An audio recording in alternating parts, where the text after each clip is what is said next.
मवीए के पंचनामे के जवाब में महायुति का रिपोर्ट कार्ड। एमबीए के पंचनामे के जवाब में महायुति ने विकास रिपोर्ट कार्ड पेश किया है। मुख्यमंत्री एकनाथ शिंदे ने का कहना है कि हमारी विरोधी जनता को फायदा उठाने वाली विकास योजनाओं को बंद करने की धमकी दी जा रही है।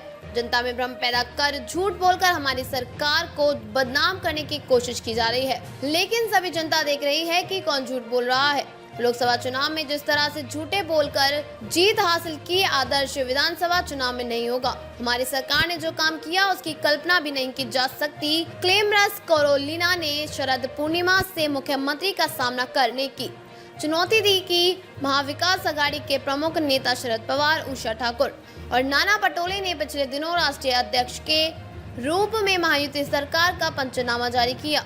उन्होंने दावा किया कि हर क्षेत्र में सरकार विफल हो गई है। राज्य के किसानों, युवाओं, महिलाओं, मजदूरों के लिए कुछ काम नहीं किया। निवेश के मामले में महाराष्ट्र पिछड़ गया। आम आदमी को लाइव दोबारा हो गया। वह सुरक्षित नहीं है। महाराष्ट्र के निवेश गुजरात उद्यम का आरोप भी लगाया गया था।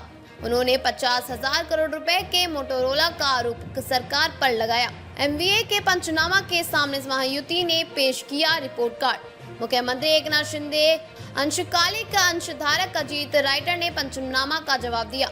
उन्होंने अपने काम में मुख्यमंत्री लाडली बहन योजना, मुंबई प्रवेश द्वारा पेंट की toll plaza, metro coastal road, Samruddhi Mahamarg JSC नामांकन पत्र जारी करते हुए मुख्यमंत्री शिंदे कहा कि 2 साल में 66 से 70 मिनट तक मंत्रिमंडल की बैठक हुई, जिसमें 900 बहुमत शामिल थे। उन्होंने यह आरोप लगाया कि उनके विरोध के कारण कई साड़ियां लटक गई। मुख्यमंत्री ने कहा कि हमने तय किया है कि लाडली डेविल्स को लखपति चिलचिला दिया जाए। हमने व्यक्तिगत नौकरी के लिए कोई निर्णय नहीं लिया है। एमवीए सरकार ने अटलांटिस सेतु, मेट्रो, कारशेड, संतृप्त ट्रेन के काम में स्पीड ब्रेकर प्लांट, हमारी सरकार ने स्पीड ब्रेकर हटाने का काम किया।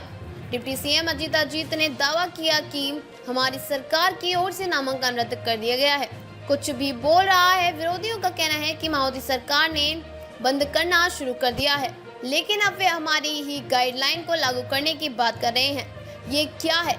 लाडली बहन योजना से अपच हो गया है। जब हमारी सरकार ने योजना लागू की तो सबसे पहले उम्मीदवारों ने पूछा कि सरकार के पास पैसा कहाँ है।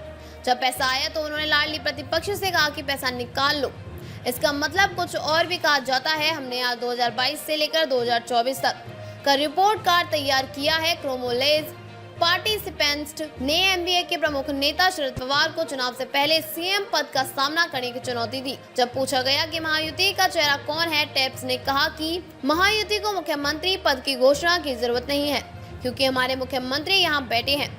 अपने असली साहब को सीएम पद के लिए फेस डिक्लेयर करने की चुनौती देता हूं। उन्होंने कहा कि हमारे लिए चुनाव का शंखनाद हो गया है, कुछ लोगों के लिए इसकी घोषणा हो गई है। उन्होंने महायुति सरकार की ओर से किसानों की बिजली माफ करने को लेकर विभिन्न समाज के लिए बनाए गए महामंडल का उल्लेख किया। उन्होंने कहा कि आर्किटेक्चर के क्षेत्र में विभिन्न विषयों पर काम किया जा रहा है। सूची की ओर से केवल नैरेटिव तैयार करने का प्रयास किया जा रहा है। प्रोटेक्शन पार्टी ही गुजरात के ब्रांड एम्बेसडर है, अपने मिशन में सफल नहीं होगा। हे संक्षिप्त रिपोर्ट कार्ड आहे, कारण आपल्याला ठळक बाबीच तुमच्यापर्यंत पोहोचवता येतील। सविस्तर त्यातला प्रत्येक मुद्दा आणि त्या घटकांकरता केलेली कामं याची पुस्तिका आहे। त्याच्यामुळे ती काही आपल्यासमोर ठेवणं आम्हाला आत्ता संयुक्तिक वाटत नाही, ते आपल्यापर्यंत आम्ही पोचवू। स्थगिती सरकार गेल्यानंतर गती आणि प्रगतीचं सरकार हे गेल्या 2-2.25 वर्षामध्ये महाराष्ट्राने बघितलेलं आहे। या महाराष्ट्रामध्ये ट्रान्सफॉर्मेशनल, पूर्णपणे परिवर्तन करणाऱ्या अशा प्रकारच्या योजना आणल्या। या निश्चितपणे आमच्या कामाची गती आणि महाराष्ट्राची प्रगती या दोन्ही गोष्टी सांगणाऱ्या आहेत। महाराष्ट्र हे पहिलं राज्य आहे की ज्या राज्याने शेती विजेकरता स्वतंत्र शेतकरी वीज कंपनी स्थापन केली। या कंपनीच्या अंतर्गत 14,000 मेगावॅट वीज निर्मितीचं काम सुरू केलं सोलरच्या माध्यमातून, आणि पुढच्या 15 ते 18 महिन्यामध्ये याचं सगळं काम डिलिव्हर होईल। आणि त्यानंतर महाराष्ट्रातल्या शेतकऱ्यांना 365 दिवसा वीज ही आम्ही उपलब्ध करून देऊ। आणि याच्याच आधारावर आम्ही शेतकऱ्यांना मोफत विजेची योजना आणली त्यामुळे विजेच्या बाबतीत शेतकऱ्याला चिंतामुक्त करण्याचं काम हे आपल्या सरकारच्या माध्यमातून या ठिकाणी झालेलं आहे की शेतकऱ्यांना मागेल त्याला सौर पंप केवळ 10% पैसे भरायचे आणि त्याला सौर पंप मिळेल. 25 वर्ष विजेचं बिल येणार नाही. 5 वर्ष सगळी देखरेख ही सरकार करेल. चोरीला गेला तर इन्शुरन्स आहे, तुटफूट झाली तर इन्शुरन्स आहे आणि मागितल्यानंतर 3 महिन्यात त्याच्या शेतीमध्ये तो पंप लागतो. ही पण व्यवस्था आपल्या सरकारने केली आहे. मध्यंतरी महाविकास आघाडीचं सरकार होतं. या सरकारमध्ये एकाही प्रकल्पाला सुधारित प्रशासकीय मान्यता दिली नाही. त्यामुळे सिंचनाचं काम पूर्णपणे ठप्प होतं.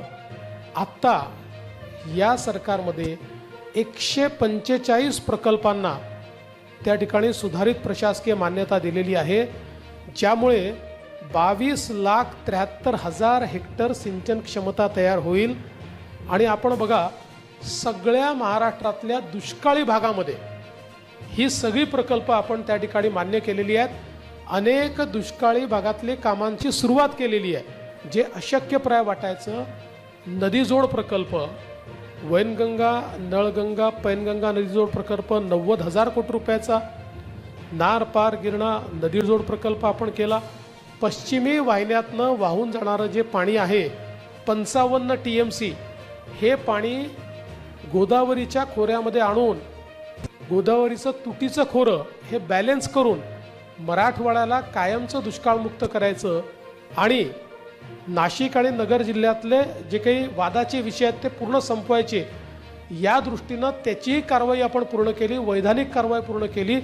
त्याच्याही संदर्भात सगळं त्याचं फर्स्ट स्टेजचं टेंडर आपण त्या ठिकाणी काढलेलं आहे. त्यामुळे यातली कुठली योजना ही केवळ कागदावर नाही, सगळ्या टेंडर स्टेजला टेंडर निघालं आहे, अनुसंधान चाललेलं आहे. अशा प्रकारे सिंचनाच्या क्षेत्रामध्ये प्रचंड मोठं काम हे आपल्या सरकारने या 2-2.5 वर्षामध्ये या ठिकाणी केलेलं आहे. हमारे चैनल को अभी सब्सक्राइब करें और बेल आइकन दबाना न भूलें. धन्यवाद.